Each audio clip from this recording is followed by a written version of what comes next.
Hello, and thank you for taking a few minutes to join me again. My name's Charles Paisley. I'm formerly the Associate Pastor of Faith Assembly Church, the second oldest message church in the world. And today I have another little story I want to share with you from the church. But before I do, first let me just welcome all of our friends from Faith Assembly Church. I know the majority of the people in the congregation there are regular listeners here. We send you all our love, all our greetings. We appreciate you listening, and we keep you in our prayers. We really hope that God is continuing to do a work in your lives to bring you to a knowledge of the truth and to set you free from the people and delusions that have oppressed the minds of many people.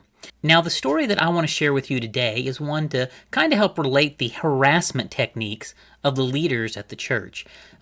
Among the many things that the church tends to do to people who leave, and especially people that they're excommunicating, is that they do really everything within their power to try and ruin the lives and reputations of the people who leave.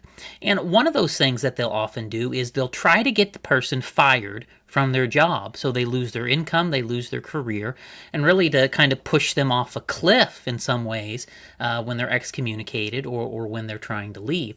And one of the ways that they'll do that most commonly is they'll actually lean on the message employers. A very large faction of the people in the church work for message employers, and it's very easy to lean on their employers and press them to fire or lay off or let go the people that they are targeting for harassment. And this has been a common technique in the church for many years, and I'm sure that most of the people sitting in the church, if you sit there and you think about it, you can kind of go down a list of people that they've done that to. And let me just give you a really obvious example. You know, at the point in time when they were in the process of actually trying to excommunicate and throw Kevin out of the church, remember what happened? Steve Yars fired Kevin. That was part of the efforts, and they were going down the road to excommunicate him and throw him out of the church. Anyways, I share that with you as an example to just kind of draw your attention. That is the common way that they treat people when they're trying to excommunicate them, throw them out of the church, run them out of the church, ruin and destroy their lives. Very common technique. And what I also want to point out to you, though, brothers and sisters, is it's not simply people who are employed by message employers who face this. It's also people who don't work for message employers. They'll see what they can do to get them fired as well. And for that, I want to actually share with you a little bit of my own personal story. You know, when I left the church, I left, as you all know, very quietly. And for well over a year, I sat quietly. I didn't do anything. I didn't harass anybody. I didn't call anybody. I didn't talk to anybody. I didn't say anything. Very quietly, we left the church. But for over a year straight, Faith Assembly Church harassed me. They harassed my family. They harassed my extended family. They harassed all kinds of stuff. They sent people to our home to harass us. They sent us threatening letters in the mail. They came and they vandalized our property. You know, everything they could within their power to harass us. And among the things that they did, as you well know, David Jackson got on the platform and accused me of all kinds of things that absolutely were not true.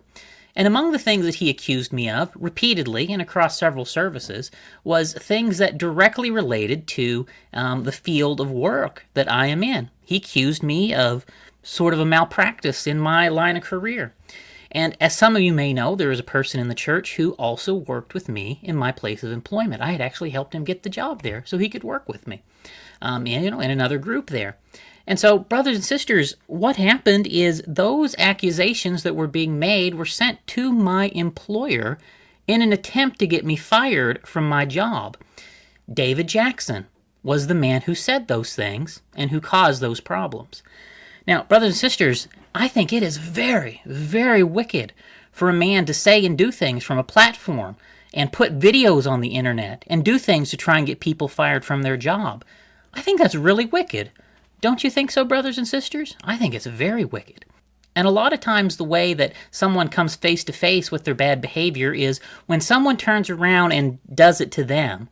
And it's only through that experience that for a moment of time they can actually realize the reality of what it feels like to be the victim of their own behavior. I really hope and pray that the people who are carrying out this sort of wicked behavior at Faith Assembly Church are really waking up and realizing the true and real harm that they have caused to the lives of people. And so, brothers and sisters, what I would like to say to you is this.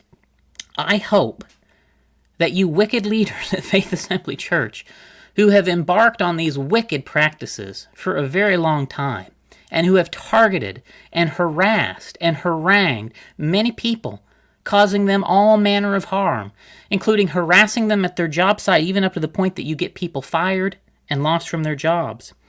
And brothers and sisters, I really hope that you wake up and you change your wicked ways and reform away from this corrupt behavior.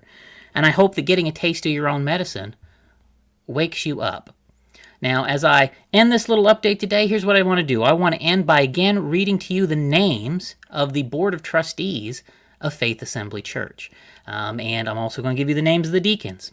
The ringleader of them, one of them very sadly, is a man named David Jackson, Raymond Jackson's own son. He works at Norton Healthcare, and he lives in Elizabeth, Indiana. He is a man who is, in my opinion, guilty of involvement in elder abuse leading to the death of elderly people. He's also a man who, in my opinion, is guilty of the cover-up of multiple financial embezzlements totaling well over $1 million. Besides him is also Kevin Craze, who works at Monroe Shine & Company, a CPA and accounting firm, where he knows better than these things. He also shares the same guilt in these things, in my opinion. Besides him, we have Steve Yaris, the owner of Cordon and Machine and Tool in Cordon, Indiana. Besides that, we also have Jeff Eager, trustee. We have David Levy, trustee. We have Chris Howard, a deacon. I believe David Levy's a deacon now, too. Mark Cox, a trustee. And brothers and sisters, you know, I'm not a mean or a vindictive or a hateful man, but I am a man who knows how to wake people up when they've been doing things that are very, very wrong. And I do know how to get people to see the error of their ways. And I sure hope and pray that the leaders and the people at Faith Assembly Church are not a bunch of hypocrites, and that they can learn to see the error of their ways.